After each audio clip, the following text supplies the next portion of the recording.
and welcome to tonight's episode of The Report, a special edition that I'm hosting with our regular guest and redistricting expert, Morris, along with Derek Cunningham. And today we're going to be discussing the new numbers released from the census with regards to congressional reapportionment. And these numbers effectively determine how many House seats every state will have come the next redistricting cycle. So we're going to go over, Eric, can you pull up the map first so I can go over, if you will? Oh, sure. States that let's pull this up right here. House seats and the states that lost House seats. I'm going to go over what we saw. Then I'm going to go over some of the notable upsets. And then after that, we're basically going to make this a discussion, if you will. So if we want to look first at some of the predominant stuff, I'm going to talk about two things that we expected to happen that just didn't pan out. The first of which is Rhode Island. There was a lot of major expectation that Rhode Island would be reduced to one at-large district, and that Rhode Island would not retain its two individual seats for James Langevin and Dave Cicilline. But turns out that's not true. According to the census estimates, Rhode Island will be maintaining both of its House districts. The other difference came in Arizona, where we expected the state to gain a 10th House district. That ultimately did not pan out either. They'll be sticking with 9 House districts. Another one that I heard some people discussing was Minnesota early on in the cycle, a while back, in Minnesota and in Alabama. People were expecting both states to lose a seat. Ultimately, though, Minnesota will retain its 8 seats, and Alabama will retain its 7 seats. And I think Eric's putting the map back up. But now to go over some of the major changes before I throw it to the panel. Excuse me. Thanks, Eric. But first off, some of the notable changes. So California is losing a seat. California is going from 53 House seats to 52. Another state that's notably losing a seat is New York. Now, some expected New York to lose 2 seats early in the cycle, but instead they'll be going from 27 seats to 26 seats. Most of the states scattered throughout the Rust Belt will also be losing 1 seat. Those states include Pennsylvania, West Virginia, Ohio, Michigan, and Illinois. They will all be losing 1 individual seat. So Pennsylvania will now have 17 seats. West Virginia will now only have 2 seats. So it'll be interesting to see if they follow the traditional north-south divide or if they pioneer somehow a new east-west divide. And if we want to go down here again, North Carolina, as Eric will be happy to mention, is gaining a seat. Florida is gaining a seat. Colorado, Montana, and Oregon are gaining a seat individually, particularly notable in Montana because it's going back to 2 seats, something it hasn't had since the 90s, but had for a very long time before this drought in which the state had 1 seat. And the state with the most gain, or the most change, I should say, on the map is Texas, where Texas is gaining. The Lone Star State is going to gain 2 seats this time around, 2 new House seats. So overall, quite a lot of change, but very interesting stuff here. And feel free, we appreciate our viewers to comment, and we'll be discussing that. But first, I guess we'll start off by throwing it to our panelists. So I'll throw it over to Eric first. Eric, what are your thoughts so far on the changes? Any surprises? Yeah, my first thought watching this was wow. I watched it live, and after about 15 minutes of rambling about things nobody cared about, they finally got to the actual numbers. And when they did, I think everyone was surprised. People had noticed that Rhode Island had showed up in a rating on there as having a higher population than Montana. So people assumed that Montana would not get the seat. So Rhode Island kept it. And truly probably one of the most shocking, I think, redistricting moments in recent history. Rhode Island was written off as definitely losing that House district. It's a weird state to go over. It's the smallest in the country geographically. And like a lot of the Northeast, it's just not been keeping up in population growth. But instead, it really turned out to have a little bit of an edge here in some ways that people hadn't been expecting. The other one that really got off to me was New York. Not only had New York had notorious undercount in the previous decade, the 2000s census in 2010, they obviously had the largest brunt of COVID deaths in the country in terms as relative to their population overall, certainly up there. That was generally assumed to put the nail in the coffin, not just for 1 seat, but 2. Instead, this is the first time in 7 decades that New York is not losing 2 or more congressional districts. They used to have 45. Now they're down to 26. That's definitely big.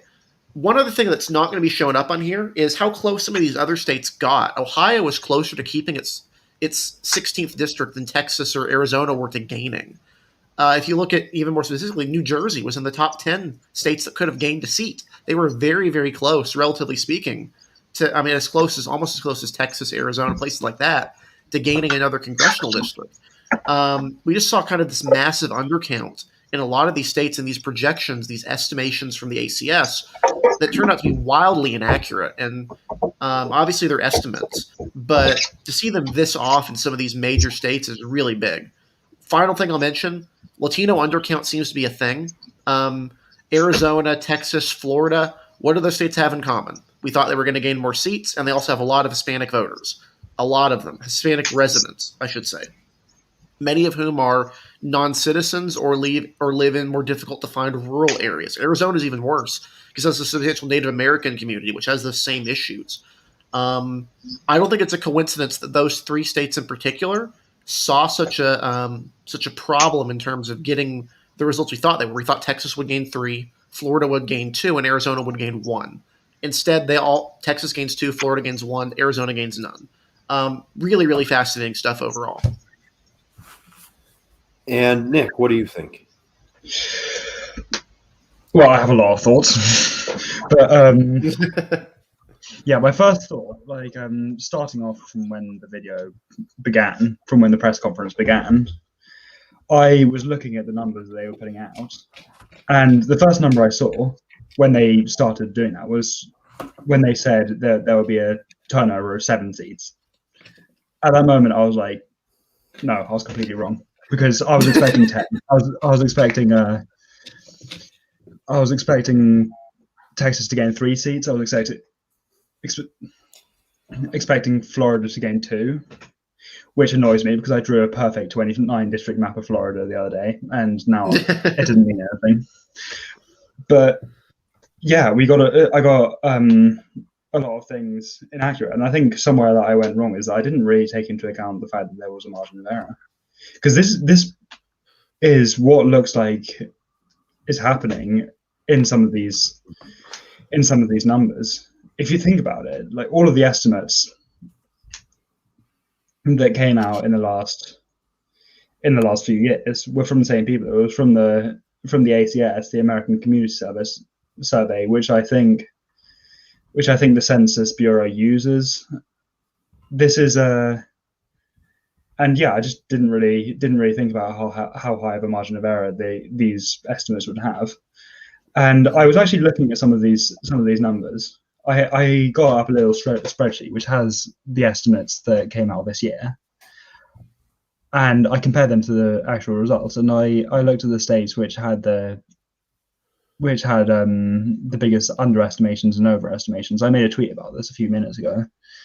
The states which had which the estimates underestimated the most were states like New Jersey and New York, and of course Rhode Island, which is interesting because New York, I was thinking, yeah, I think this will lose 2 seats. It's not guaranteed.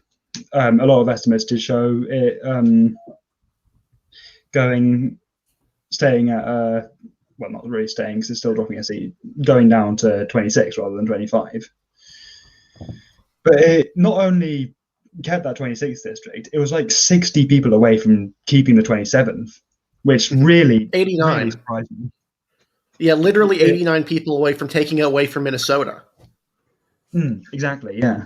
And yeah, aside from that, yeah, just the ones that everyone's been looking at. Arizona, I fully expected that to gain a 10th seat. Rhode Island, of course, I expected that to drop down to 1. And yeah, I mean, Eric mentioned Hispanic undercounts. That could be a thing. That could easily be a thing. I'm not going to confirm or deny anything, but looking at those results, it could just be a coincidence. Like Arizona and Texas and Florida, the estimates underestimated their population a lot. But if you look at a state like California is the estimates actually had a lower population from the estimates actually showed a lower population to what the actual population ended up being. It was 39.3 million rather than 39.5 million, which was what it actually was, and that caused it to like comfortably keep the 52nd district. California has a huge amount of Hispanics, and if you look at other states like New Mexico, Nevada, I guess. Nevada was actually no, sorry, I'm looking at the wrong area. Nevada was undercounted, or underestimated. Yeah, it could be. Mm-hmm. It could be that they were undercounted, but I don't know. I might play around with data a bit. Let me transition the conversation over for the viewers to how this reapportionment will impact redistricting. So I'll throw it in the reverse this time. I'll throw it to Nick first. Nick, do you have any thoughts in particular in terms of the fate of redistricting in some of these states? Any thoughts on which states will be most affected by basically reapportionment surprises?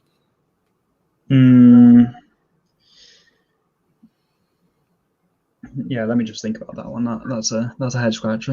You guys can both answer it. It's up to it's just open debate. Yeah, Alabama is one that I have in mind because they have a VRA protected seat, so they can't eliminate a Democrat. So keeping the 7th seats benefits Republicans, I guess. And other examples. It's difficult to tell because like they're going to draw these maps with the same intentions, and I think mainly you have to look at the really like granular details of redistricting to have an idea. Like I guess Florida would be another one. I think Florida, I consider it a fair map now that has 13 like Democratic leaning districts. I don't really think there's much area for Democrats to gain for them gaining a district, but I guess they can be glad that they're not gaining two because that would. Let me just share my screen over here because I think the viewers might find this interesting. Because what you've been talking about, you talked a lot about states that were in the runner-up to either maintain or possibly gain another congressional district that ultimately didn't. Here is a list of the top 10 runner-up states to almost gain, or in the case of a state like New York, or maintain another district. Here, look. New York was incredibly close to maintaining its 27th district. Ohio was close to maintaining its 16th district. And both of those states ultimately lost only one district, whereas a state like New York, as you mentioned, was expected to lose two districts. And if you look at Texas, if you look at Florida, Arizona, these are all states that, Texas was on the verge of gaining, I believe, 3 seats instead of 2 seats. And a state like Florida was on the verge of gaining 2 seats instead of 1 seat. Arizona obviously didn't gain a 10th district ultimately. But I think it's interesting once you get down here to the bottom of this list, if you look at some of these states. California Idaho had the chance to hold all its seats, and Idaho in particular had a chance to gain a 3rd district. This is something that we can certainly expect after the 2030 census, but a lot of people weren't expecting Idaho to come this close in this census. Even my home state of New Jersey was close to gaining a 13th seat, which would have been fascinating, and now I'm going to have to go draw some hypothetical 13-seat New Jersey maps. Because it looks like it's on pace too. The takeaway I get from this is that the Midwest and Northeast, they staved off a disaster, and it's going to come next time. Next cycle is going to be absolutely brutal for these states. New York, Rhode Island for sure, Illinois, Michigan, Ohio, Idaho, Minnesota. Idaho is looking good. Idaho will definitely have a 3rd district by next time. If they were this close this time, who knows? But West Virginia is another one where we can see an at-large. But look at the population growth, though. All of those states I mentioned, they're going to be losing seats next time. If you look at the pace of this growth, I have a couple pictures here to kind of show it. In terms of the actual population, it's not even closest to what's actually gaining. You look at the portions of the country that are growing in population, it's the South, which the census erroneously considers Kentucky, West Virginia, and Maryland to be southern states. But even if you disregard that, 10% growth, 9% in the West, and that's with California dragging up the rear. This is because places like Idaho, Utah, Nevada, to a degree, Colorado. Midwest, look at this. This is not sustainable for the Midwest in terms of congressional stuff. I mean, just a complete disaster next time around. If you look at the near misses here, I think I wouldn't be surprised if states like Illinois, New York lose a couple of congressional seats next time, just off the basis of the rest of this. I mean, you have states like Texas, Florida, North Carolina, Georgia, Virginia, all on the verge of gaining additional congressional districts. Tennessee is one I think I could see in the future as well, with growth in Nashville, Knoxville, lots of other areas. It's just a really challenging environment. I do want to do a little bit of a commemoration for these seats that will be gone. Obviously, we have 7 seats that are gone, and I created a brief little meme, just a joke. But I mean, you look at these right here: California 53, Illinois 18, Michigan, New York, Ohio, West Virginia, Pennsylvania, all Rust Belt states, except with the exception of California. Pennsylvania 18. These are all going to be incumbents that are being out of a seat. Granted, I think Sarah Jacobs in 53 might be able to have an opportunity somewhere else. Illinois is probably going to be a Republican loss. Michigan doesn't really matter. It's a commission. New York is unusual. In Ohio, these others have rules. But one that's going to be really interesting to me is West Virginia when you have the 3rd district scrapped, because what they're probably going to do is, do you want to say something?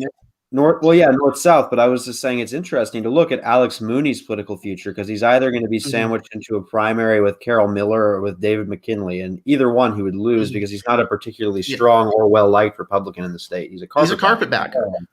West Virginia is a weird state. Yeah. Alex Mooney's a goner.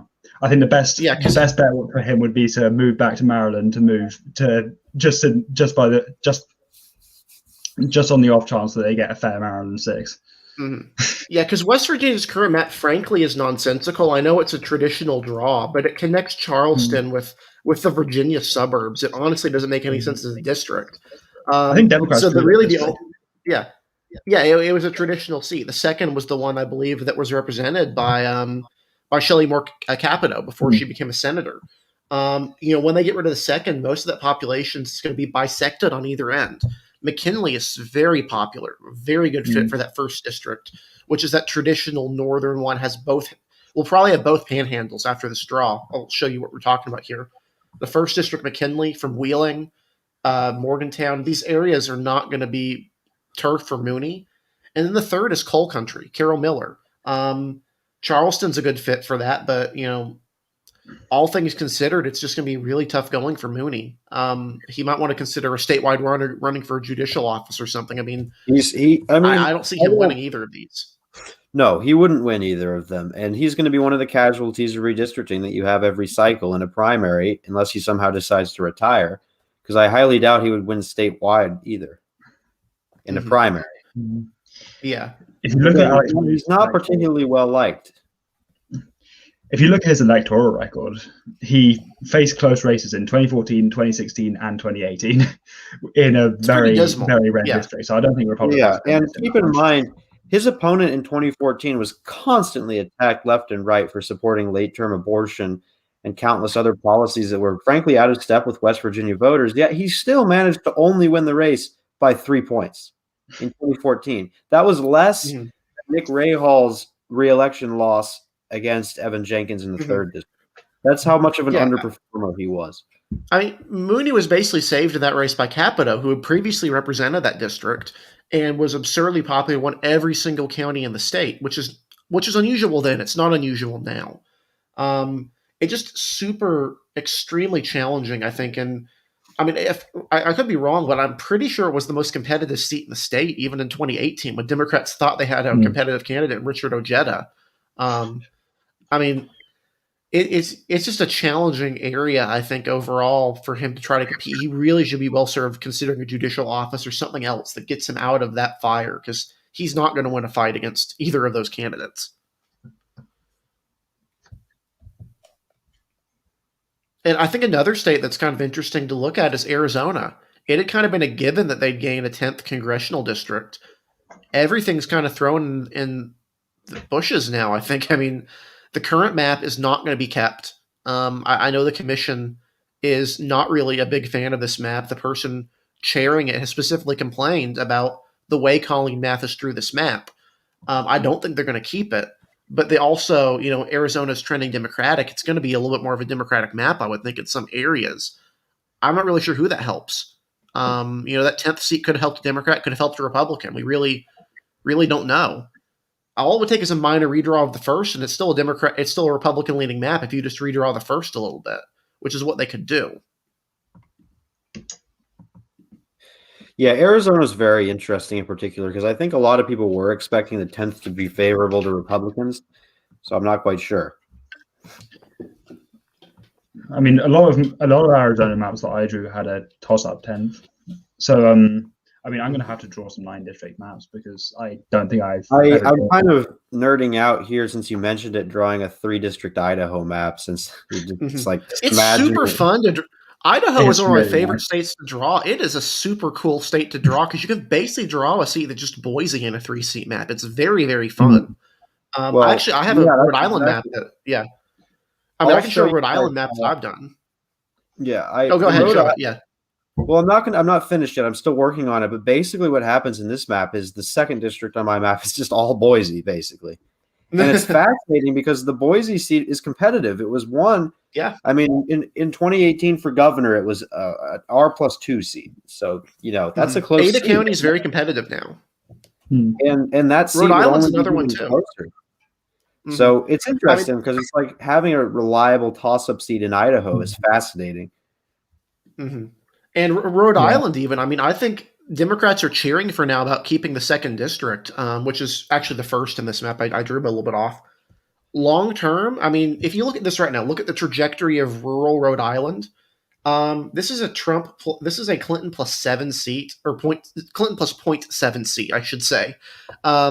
In all likelihood, it would be competitive. I don't think they would draw it this way because they're definitely going to split Providence and definitely split off some of these areas to try and absorb the more rural areas in Providence County. But even if they do that, they're only stalling the inevitable, which is that rural Rhode Island is becoming more Republican. I think this is a traditional problem you see in 2-seat maps, where one seat is usually going to be more competitive than the other. Like if you draw a 2-seat map of Delaware, the southern seat is going to be generally competitive. If you draw a 2-seat, I think there's another, even a 2-seat Dakota map, North and South Dakota, the urban areas. It's interesting to draw expanded maps like this because even a state like Delaware, going forward into the future, I wouldn't be surprised if Delaware eventually got a 2nd seat. I mean, Delaware also has been gaining population. Yeah, which is interesting. Right now, it's actually we're in a pretty neat situation with the congressional apportionment because every state with a population of more than 1 million has 2 congressional districts now. Delaware is right under it. It's about 980,000 people, if I recall right. The next closest is about 100,000 higher. Barring any major changes over the next decade to current trends, I wouldn't be surprised if we got a 2nd Delaware district and a 3rd Idaho district, especially a 3rd Idaho district. Yeah. Again, you look at the West. Yeah.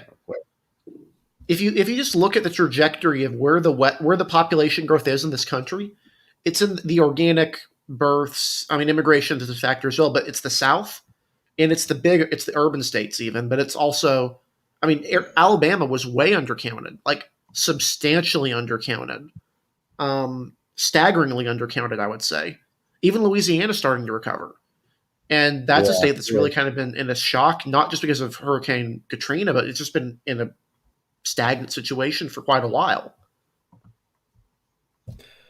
All right, let me quickly show the thing.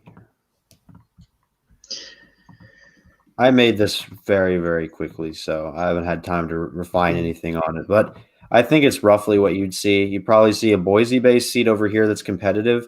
In this case, the seat, we can expect it to become more competitive on the presidential level over time, but I think this is a more accurate metric of what it could be. This could theoretically be a seat that a Democrat could win. If you look at the governor's race, very, very close. And this is a very clean map.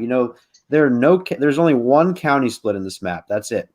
And it's just to take in Nampa over here because Boise alone, which is going to be within Ada County, is not enough to make a seat. So there's one county split, very clean, 2 safe Republican seats, 1 seat that would either be lean Republican or most likely a toss-up over the next few years. But I think it's fascinating to look at this map, at the potential here for, you could have 1 Democrat in this Idaho delegation in a good year. Yeah, I mean, one of the ones that I find really interesting beyond Idaho, in terms of, is Delaware. Most of Delaware's I'm growth is actually working concentrated on in that now. Newcastle. Yeah, Delaware is concentrated in Newcastle, but those two southern counties are actually getting more Republican. They're pretty stable in terms of their Republican vote at this point. Any clean draw of Delaware is going to yield you at least a competitive seat on paper. Montana as well. It's a state where the Eastern District or the Western District, in all likelihood, is going to be more competitive than the Eastern one. I'm not sure if Bullock would have won it, but it's a more doable win for for Democrats than the current seat, which is the entire state. I know a lot of people are talking in the chat about Colorado. We really don't know where the Colorado growth is from. I mean, if they're undercounting rurals, if the estimates weren't really taking into account where the people are coming from, the third could be a little bit more reasonable. I do think them gaining a seat and having a commission means it's more likely, the eighth district is going to be more competitive. I don't think this is going to be a 6-2 map necessarily, but someone like Boebert isn't really the most skilled politician and could make the third somewhat competitive. Um, Also, Florida. I think Florida and Texas are really disappointing for Republicans. I think Republicans have been banking on gaining two seats in Florida at minimum off of those. Um, and in Texas, that third seat could have been a vote sink in Austin. Now they have to, take that away from somewhere. Maybe that makes it a little more aggressive in the urban areas. Maybe, not drawing a vote sink in Dallas or Houston, or drawing, an additional Democrat out in the RGV. But there's some of these are just really interesting things to look at. I could talk about North Carolina for a while. It's my home state. It's one of my favorite states to draw, not just because it's my home state, but because it's a genuinely fascinating one. Eric, But even we got undercounted a little bit. are you happy with the new block editor that you can finally get rid of all water precincts? Oh, absolutely. Look, I'm going to do them on the coast. I'm not going to go anally through in every single county and manually get rid of the water. But I do like being able to get rid of it on the coast, like the old voting district one editor used to do. You used to be able to get rid of it, and so you could actually see North Carolina's coast, the interior, lakes, stuff like that. Because I'm working on my 2-seat Delaware and the second district in the South. I'm working on getting rid of all the coastal water precinct. Yeah, and I can kind of show North Carolina. We obviously, I think people are a little bit pessimistic on North Carolina. I really do think 8-5 is the most likely, or sorry, 9-5 is the most likely draw. If they're going to go 10-4, it's going to be an aggressive gerrymander. They could easily do a 9-5 map, which would be 14 seats, protect all their incumbents, shore up the rural urban areas. I really don't think there's a need to draw as many Democrats out. Like, I can show an example 9-5 map I have here. It's obviously using the previous estimates. We're still waiting the census's official results, but you'll see here I've drawn 5 Democrats: 12, 6, 4, 1, and 2. It's a little bit ugly in places like 14. The rest of it's pretty reasonable. I don't think people would complain too much about, on the Democratic side at least, because they'd have their, they'd have the 4th. They'd have an Alamance County seat with that. They'd have a Wake seat. First would be more competitive, more reasonable for them now, whereas the current first could easily backfire in a decade. Lots of scenarios to go through. We will have to redraw all of our Texas maps, and I think if you look at our redistricting radar tool, New York in particular, we literally argued about New York for, I think, weeks trying to figure out the perfect draw of that. It really, having 26 seats actually really benefits, I think, because you don't have to draw out as much of the city aggressively. Kind of through the rest of these right here. Like, for example, just to share West Virginia, for example. This literally just bisects the Mooney seat. Charleston goes into 2. The rest of it goes into 1. He'd be doomed. I mean, he would just genuinely be doomed. And we actually, to be fair, we actually predicted.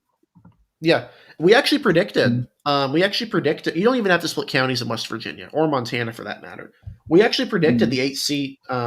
We drew our maps with 8-seat Minnesota in mind.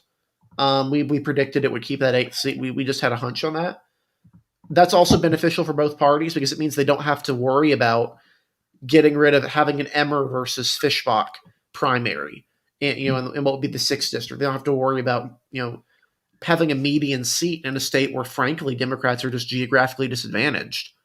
Given the amount of, just to already have competitive seats, you have to throw St. Paul in with a suburban county, and you have to draw Minneapolis in with suburbs as well to make it just reasonably competitive. I think that's a beneficial thing for everyone here, generally speaking.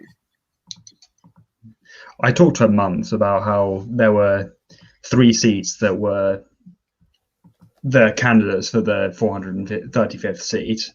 There were Alabama 7, Minnesota 8, and New York 26, and they were the 3 districts. I said in basically all of my articles, it's going to be one of those 3 that is going to stay. Turns out all 3 stayed.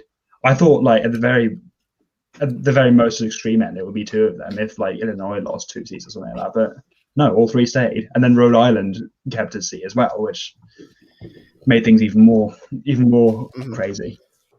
Yeah, Politico. Politico was talking about earlier today about Illinois possibly losing 2 seats. Granted, they still lost a seat. They're one of only 3 states to have declined in population. But they weren't close to losing a 2nd seat. That wasn't even in the radar, I don't think, if you look at the actual numbers.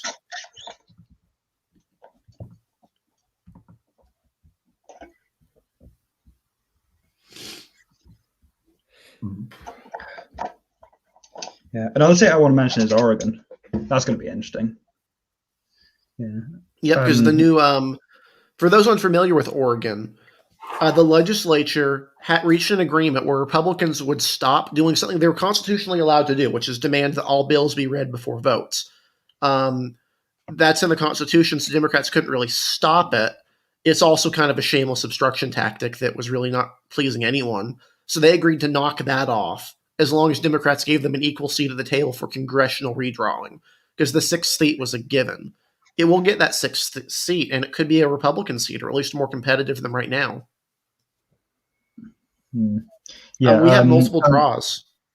Yeah, and another interesting thing about Oregon is that it has quite strict rules. They're only in state law. They're not in the state constitution. It's just a guideline that state law gives that says districts.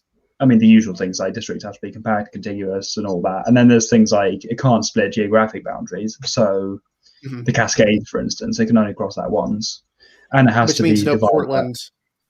Yeah. And districts have to be united by major transport links as well, which is going to be difficult. They sort of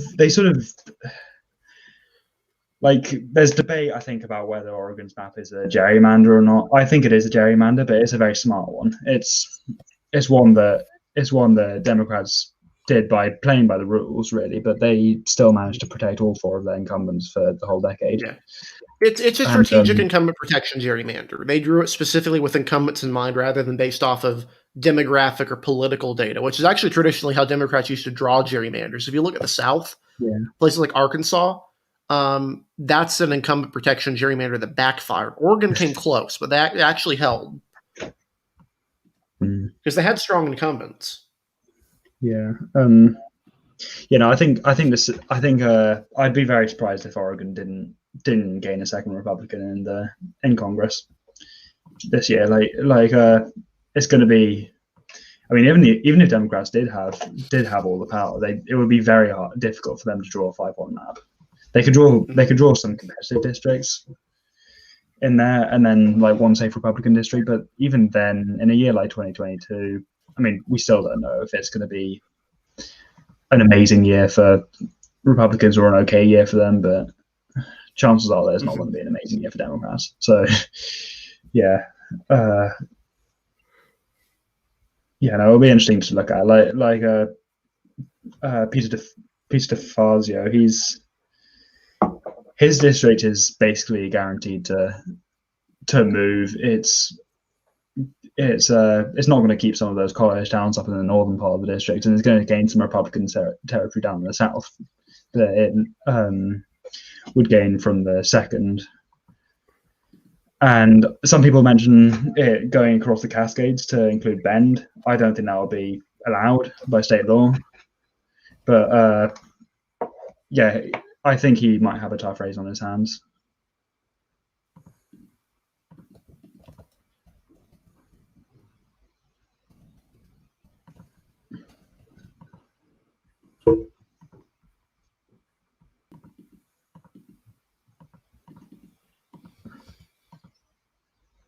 I hear clicking. Is someone mapping? I think Harrison's doing something. Yeah, I was making a Rhode Island map, trying to get a Trump seat in Rhode Island. It's interesting. Rhode Island is probably one of the I most did. suspect I got a seat in Rhode Island that voted for Trump in 2016 by 0.7%. Interesting. So certainly a competitive seat, and then the other seat's just going to be a sink with Providence in it. No, I was really looking forward to that incumbent versus incumbent primary that would have inevitably happened in Rhode Island, but it turns out we're not going to get it. Maybe in 2030. Maybe. I know 31-year-old me will be very excited by that. Yeah. I doubt James Langevin will still be in the House because that would be 30 years. Yeah. Interestingly, Langevin is actually younger than Cicilline. Yeah. He's I never actually knew that. Langevin's an interesting profile. I mean, he's one of the few members of Congress with a visible disability. He's also fairly moderate traditionally on abortion, which is more in common with some of the more blue collar. If you look at how just Rhode Island overall has one of the most conservative state Democratic parties in the country. And this is a state that passed photo voter ID with a Democratic supermajority. This is a state that passed gay marriage where all the Republicans voted for gay marriage and like a good chunk of the Democrats didn't. It's a very, very strange state. Very strange. It's going to be interesting to see what happens to new Governor Dan McKee in 2022 because he's very moderate relative to Rhode Island Democrats bench at the moment. Like I'd say he's more moderate than Raimondo. He almost lost his primary for his race in 2018. He won that by about 3 points, so it's going to be difficult for him to. I think it's going to be difficult for him to win the primary this time around, as sort of a non-elected incumbent, which doesn't really have the same weight as an elected incumbent.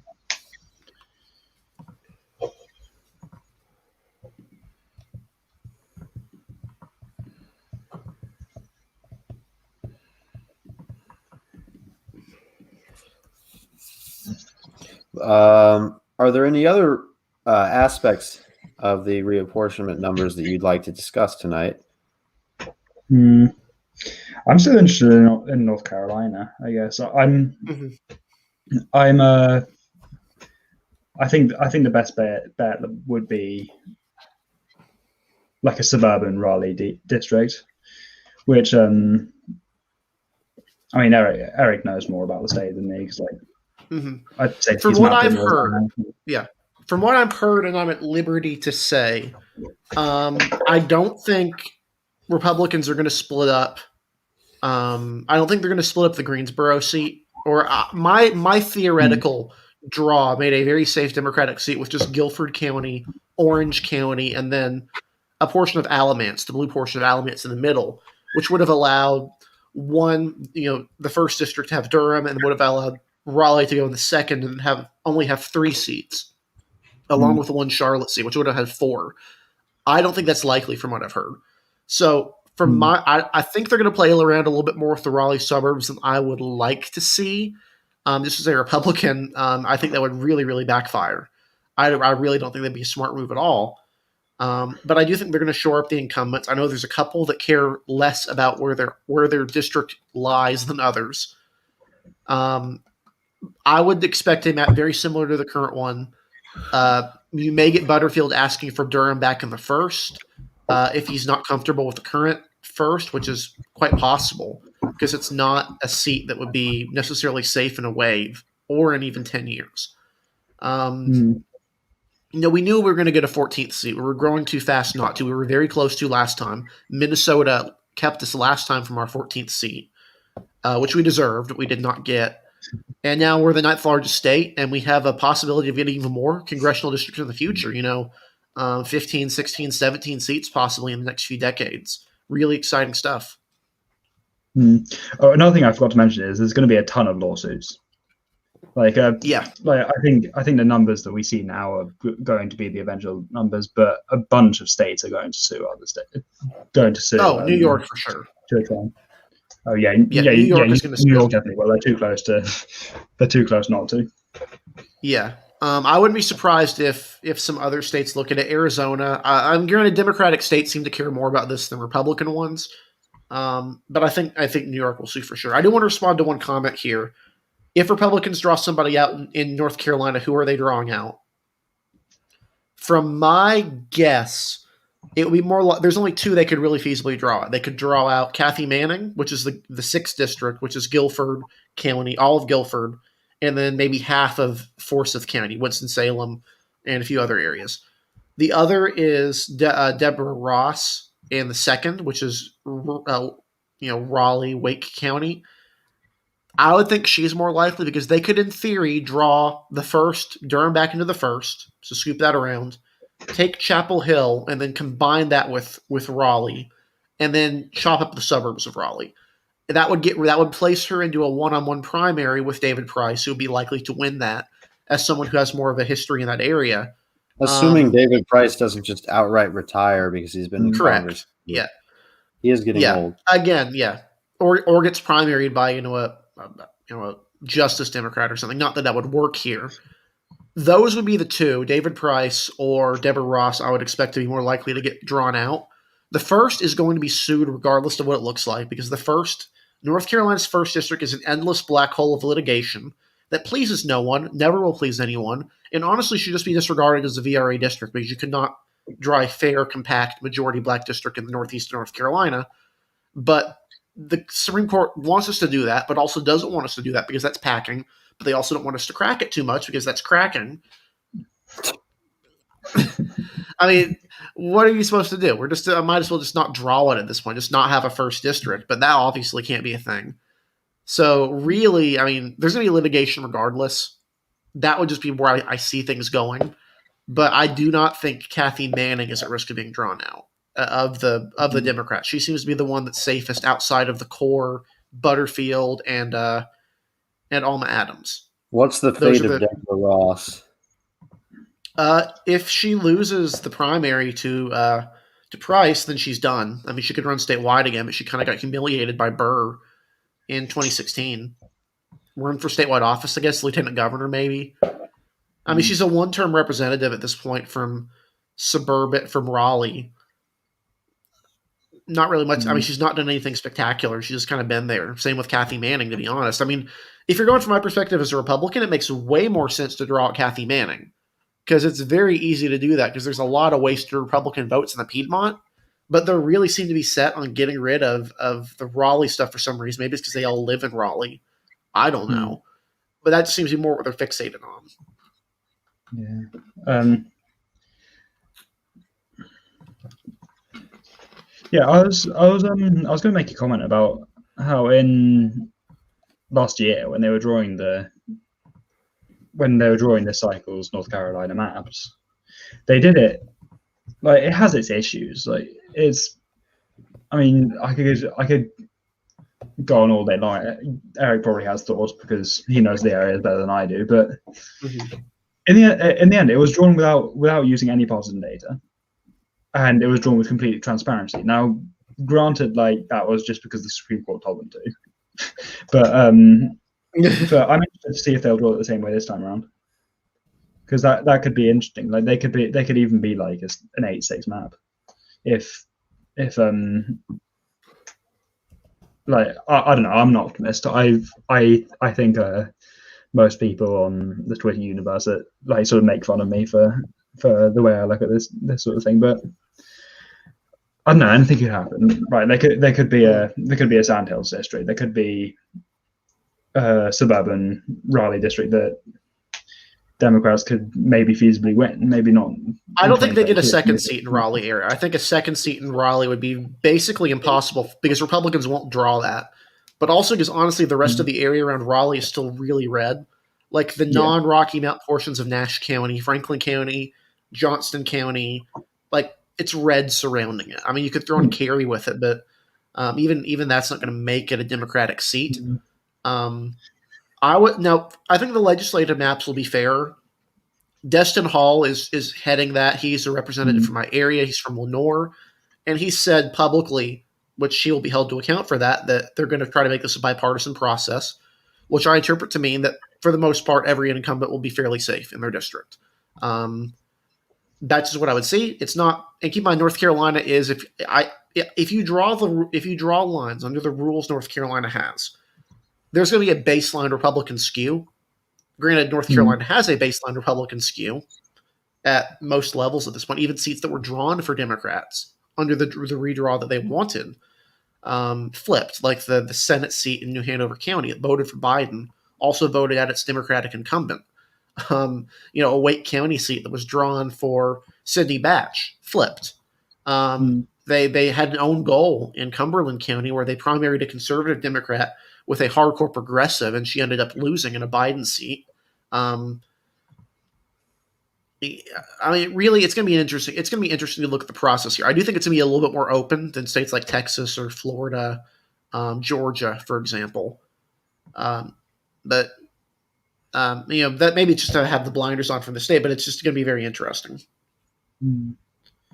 Oh, here's a good question from JW. If you want to answer this here. So Ohio Tim Ryan's seat is going to be gone. Obviously, he would be toast in the fair map.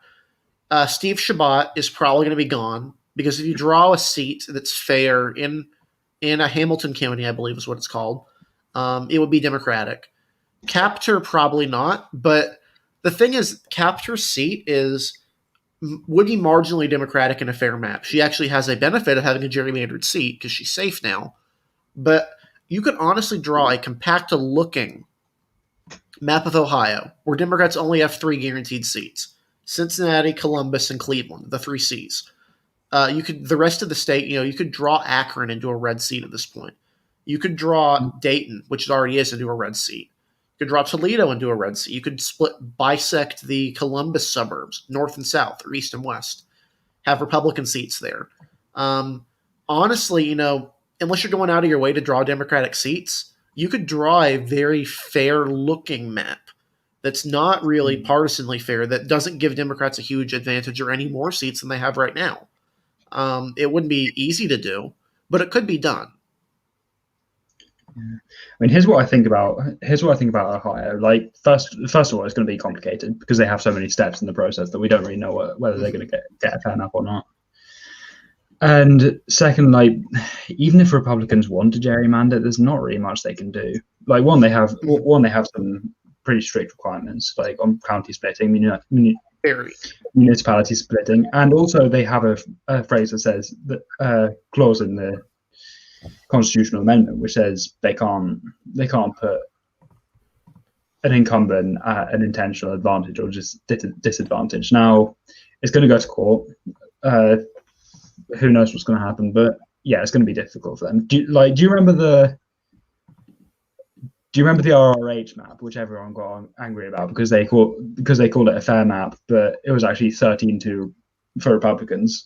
I actually had a little look at that map later on, and I found out that 2 of those districts, one of them contained Cincinnati, which tried to draw as many Republicans into it as well, but they couldn't split Cincinnati, so it ended up being quite a competitive district. Another one was suburban Cleveland district, which is going to be a bit of a problem for Anthony Gonzalez. Well, a problem, or it's kind of a blessing and a curse in a way for him, because if he gets a competitive district, he can say, "Oh, I'm the only Republican who can win here." So and honestly, Max Miller's not impressing so far. Aside from fundraising, he's really not. He's not campaigning in person to the extent you would think someone would be doing from that portion of Ohio. He's really not doing what he should be doing. Yeah. I think those parts of Ohio 9, so Marcy Captor's district, which are in the Cleveland suburbs, I think they might get their own Democratic leaning districts. Captor's from Toledo, so that's going to be a bit more tricky because that area, it used to be quite Democratic, but it's not really anymore. It's swung a lot in the last 8 years, so she might be in for a bit of a rough fight in 2022. It doesn't even necessarily have to be a Republican gerrymander. It could be a fair map that puts her in a accredited district because there's not really many other Democratic areas apart from Toledo that you can find to really anger her down. Yeah, I think people are really overrating her as a person because she's never actually had to run in a competitive seat like this before. People are really overrating her chances when they say she's a really strong candidate. Yes, she's run very well, but she's also running in a gerrymandered seat. It's like Tim Ryan. Like, you don't get bonus points for running pretty okay in a Democratic seat. Like, you're expected to do that. Yeah, I mean Tim Ryan was a strong candidate of his district until he wasn't. He only won by 7 points in 2020. So yeah, in a district that was drawn for him, that was quite literally drawn for him. Exactly, and that's why I think he's gotten, because it was a vote thing for Democrats, and it still came within 3 points in the presidential election. Biden won it by 3, Ryan won it by 7. So I mean, this is what a state that had it was drawn to have Akron, portions of other cities. Like, it was literally drawn to be as Democratic as possible, and it still almost flipped. Yeah.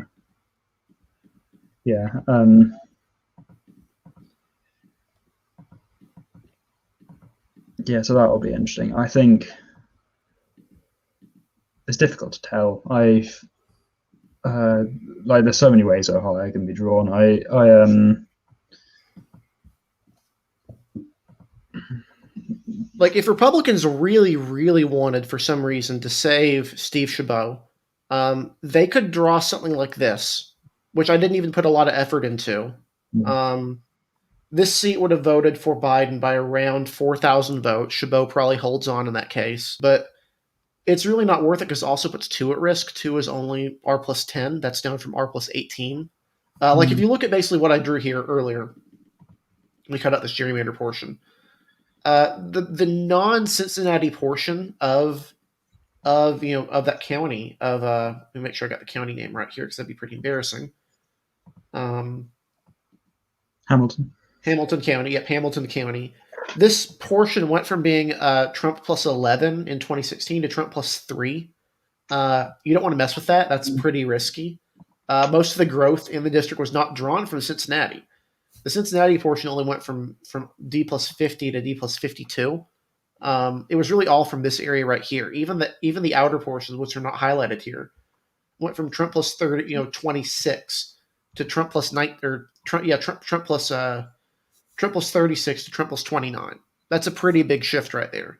It's really not worth trying to do it under the rules, which are that you can do that. But it's really not worth trying, I don't think. And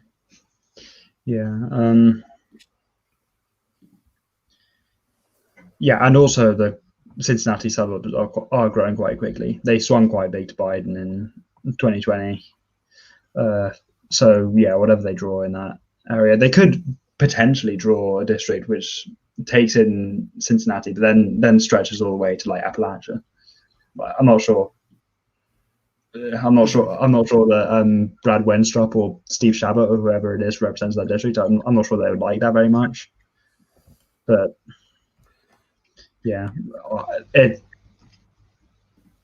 it's an unknown how far they're willing to go at this point.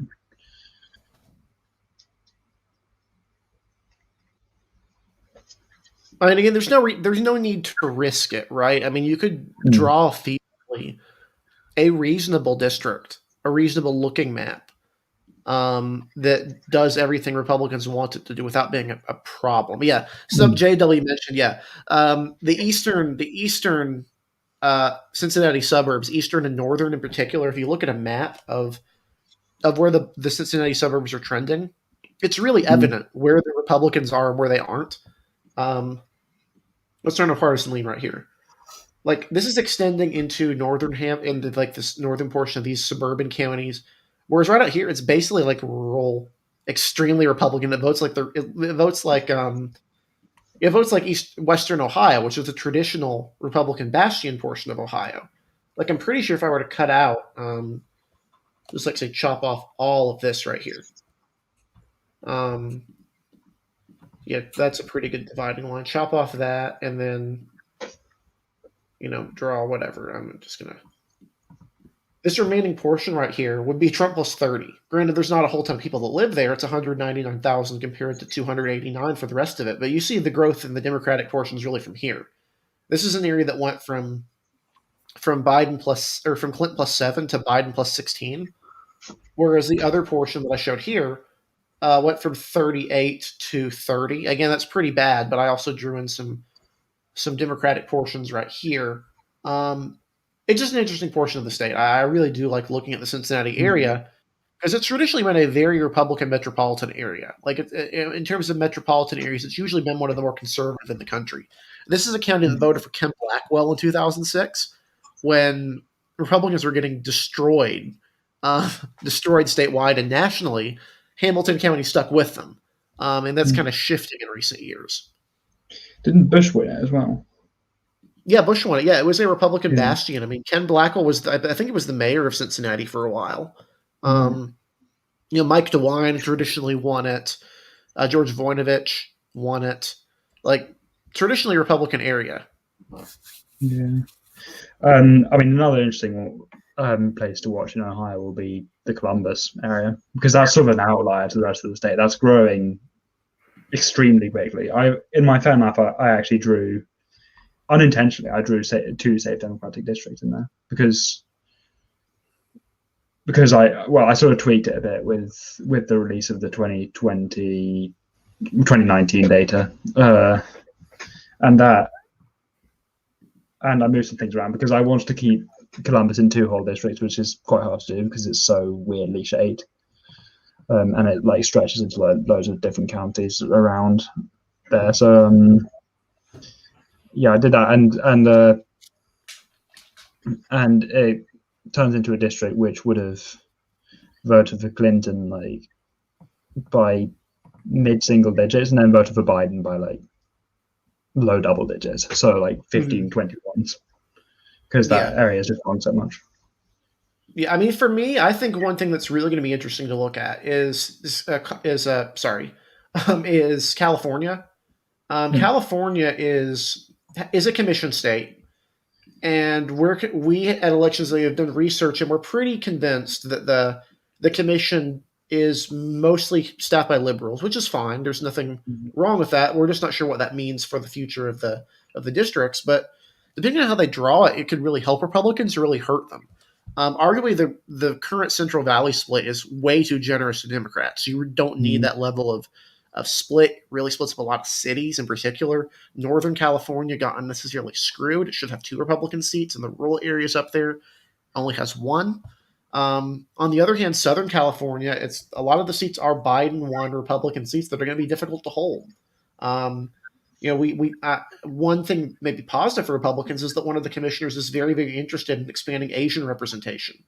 The current map of the state is really not great for Asian voters. It could easily have more Asian seats than it does, but the previous commission prioritized different things, which resulted in Asian voters not quite getting, the level of opportunity they could have under a fairer map.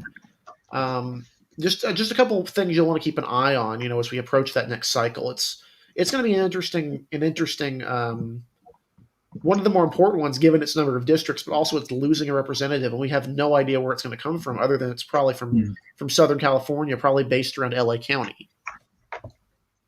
Yeah, California is a pretty difficult state. I think there's going to be.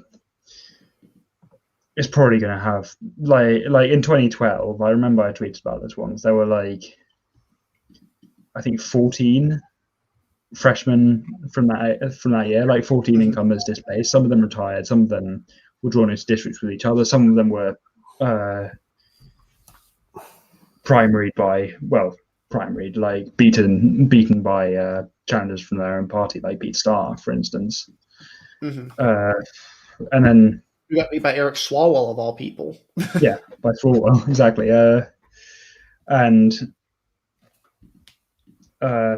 We might see the same here. So it might not just be like one district that's that's clearly eliminated. It might just be a whole lot of districts eliminated and a whole lot more created from them. So we might see some new faces in California.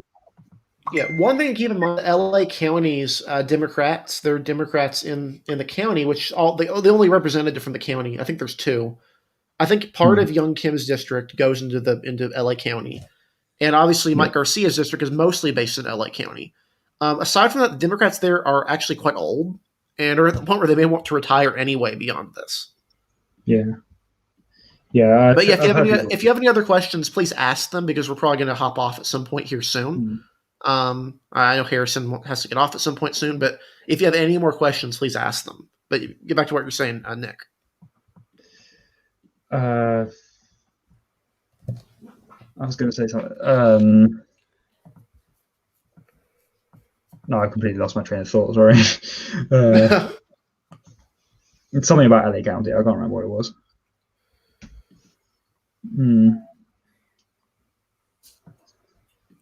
Sorry, you were talking about Young Kim. Like, it was something to do with that. I remember.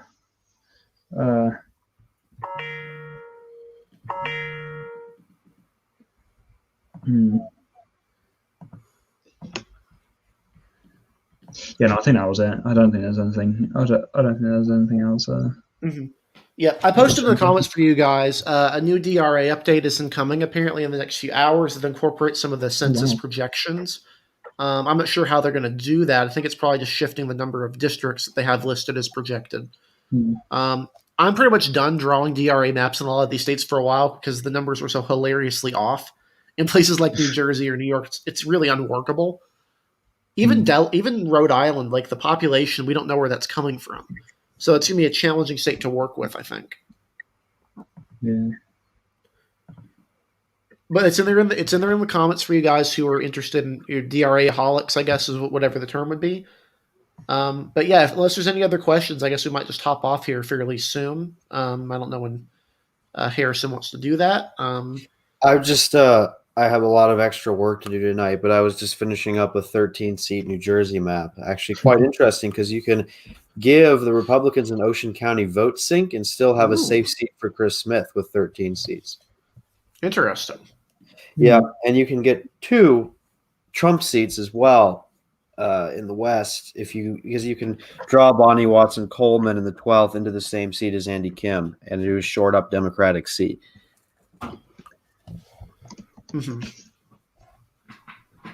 One more question I think we got that we can answer before we head off.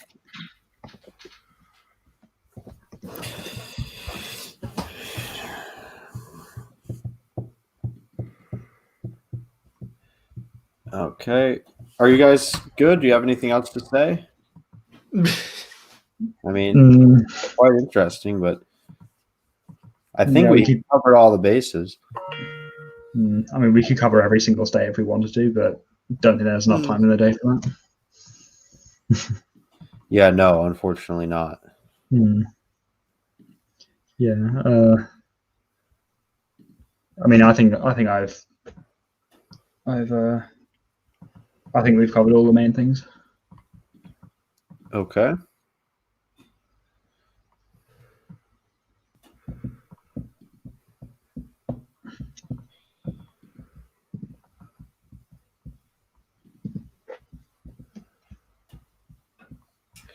In that case, then I think we'll just probably wrap up for the night. So thank you, everybody, for watching this open discussion special on reapportionment. And we'll be back next time. And make sure you keep watching us to see updates to our redistricting project because we're going to have to change a couple things given the recent changes from the census. So thank you and good night.